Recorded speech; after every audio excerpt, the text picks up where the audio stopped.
Good day, Internet. Mr. Thain back at it again with another teaching tips video. Today, we're talking about class rules. Okay, first, don't judge me on my bulletin board. I'm terrible at bulletin boards and they're never going to be awesome, so don't judge me. Secondly, when you're making rules, number one, you have to decide, well, you have to know in your heart and in your head the difference between a rule and a routine or procedure. What do I mean by that? You can have 100 different routines and procedures, lineup procedure, lunch procedure, whatever.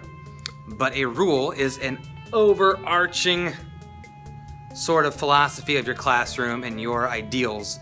All right, this is important. So you know what? I'm gonna sit down and we're gonna take this more in depth about class rules. So here, just let me.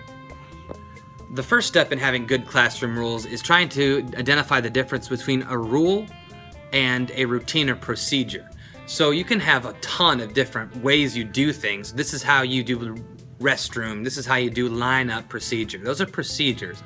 A rule is an underlying philosophy of how you want your classroom to be and how you want your students to act.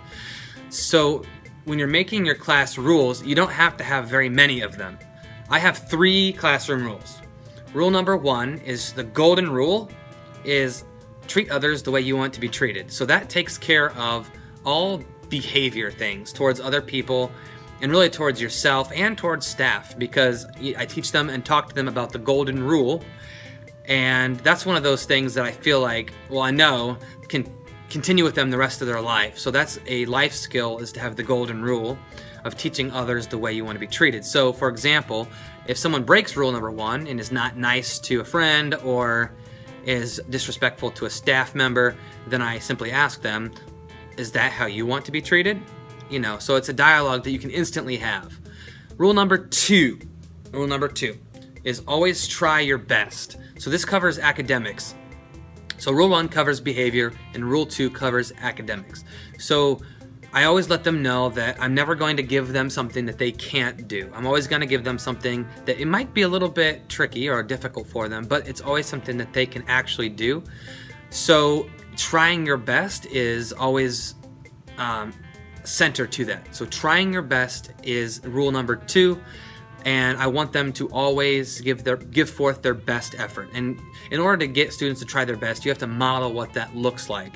And what I like to do is I like to put on this back board over here, I put the great student work that students can use as an example of what does it look like to try your best. And that might be different for each student, so I talk about that too. Rule number 3. Rule number 3 is to never give up. So that also covers academics, but really anything. So I let them know that sometimes it's going to be tricky when I'm teaching them to read or they're trying to learn something new in math. It's going to be difficult sometimes, but rule number 3 is to never give up. I want to sort of instill that attitude in them now, so that way moving forward in other years, they have that attitude about them when it comes to school and life in general. So I teach them that the word can't is a bad word in our classroom. So we never say the word can't. They're not allowed to say it. And if they say the word can't, I make them rephrase it like this. Someone might say, Mr. Thain, I can't tie my shoes, or I can't do this math problem. I make them repeat. I make them say, Mr. Thain, I need help tying my shoe, or Mr. Thain, I need help with this math problem, rather than say can't, because can't is a negative word and it puts negative vibes out there, and we don't want them. We only want positive here. So those are my 3 rules, and the reason why I only have 3 is because I feel like those 3 rules sort of encompass anything, and I can always refer back to those rules if one of them is broken. I can say, are you trying your best right now?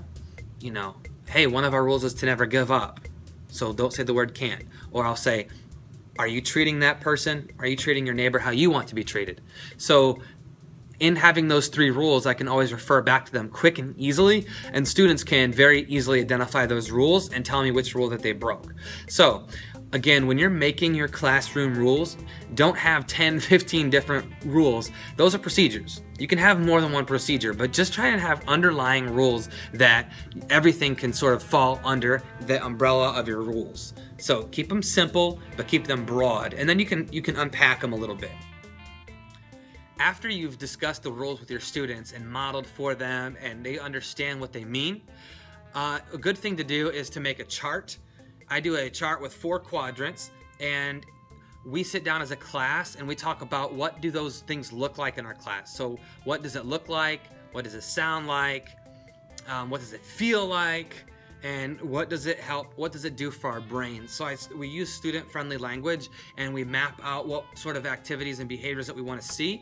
And I leave it up for I leave it up for a while, and we can add to each of the quadrants as the year goes on, so that we can always refer back to it, and the students get a great understanding of what we're doing.